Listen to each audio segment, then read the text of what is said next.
Nageenya waaraa fi itti fufiinsa qabu mirkaneessuuf sadarkaa biyyoolessaatti hojii eegalame keessatti qoodni dargaggootaa olaanaadha. Kanuma bu'uura taasifachuun kutaaleen hawaasaa dargaggootaa magaalaa Finfinnee, Shaggarii fi naannoo Hararii irraa walitti dhufan yaadama duudhaa nageenya waaraaf ga'ee dargaggootaa jedhu irratti fuulleeffachuun waltajjii marii adeemsisaniiru. Waltajjii marii kana irratti dargaggootaaf dhaamsa kan dabarsan hoogganaan biiroo dargaggootaa fi ispoortii magaalaa Finfinnee obbo Balaayi Dajan nageenyi misoomaa fi guddina biyya tokkoo keessatti qooda olaanaa qabaachuu kaasuun dargaggoonni ammoo kana dhugoomsuu keessatti ga'een qaban olaanaa ta'uu dubbataniiru.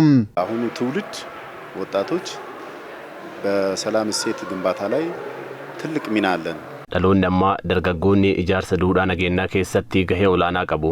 Sababi isaalleen nageenyi biyya tokkoo fi waan bu'uuraa waan ta'eef kana keessatti dargaggeessi abbaa nagayaa ta'uu qaba. Biyyi keenya guddina ariifataa irratti argamti. Dhugaa dubbatuu fi mootummaa edamuu daandii sirrii biyyatti ijaaramtu nutti agarsiiseera. As keessatti ammoo qoodi dargaggootaa olaanaa ta'uu qaba.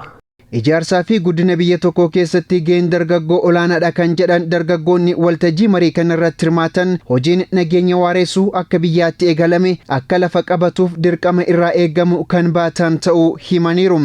Nageenyi yoo jiraate dargaggeessi jira, dargaggeessi yoo jiraate nageenyi jira. Dargaggeessi lafa kamirrattuu wantoota kamirrattuu nagaa fiduu danda'a.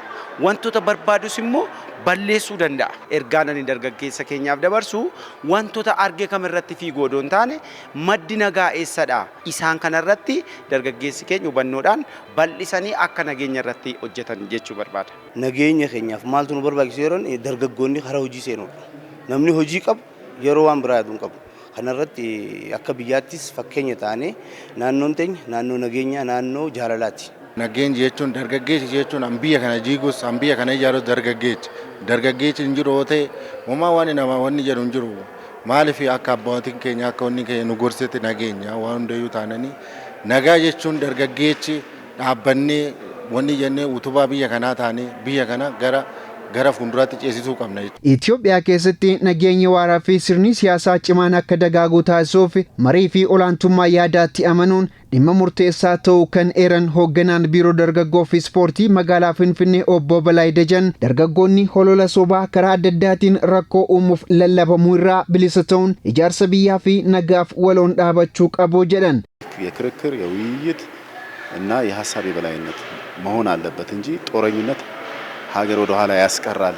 waltajjiin keenya kamarii falmii yaadaa fi olaantummaa yaadaatti calaqqisiifamu ta'uu qaba. Yeroo hunda lola leellisuun biyya duubatti hambura. Dargaggoonni keenya odeeffannoo fi lola sobaa irraa fagaatan ta'uu qabu. Kanaaf dhimma nageenyaa fi siyaasaa keenya irratti dargaggoonni caaseffama adda addaa keessa seenuun sochii farreen nageenyaa imala guddina biyya keenyaa qucarsuuf taasisan kutannoon qolachuu qabu. Biyya nagaa qabduu fi badhaatee dhaloota itti aanu dhaalchisuu fi dargaggeessi jaarraa kana itti gaafatamummaa guddaa qaba.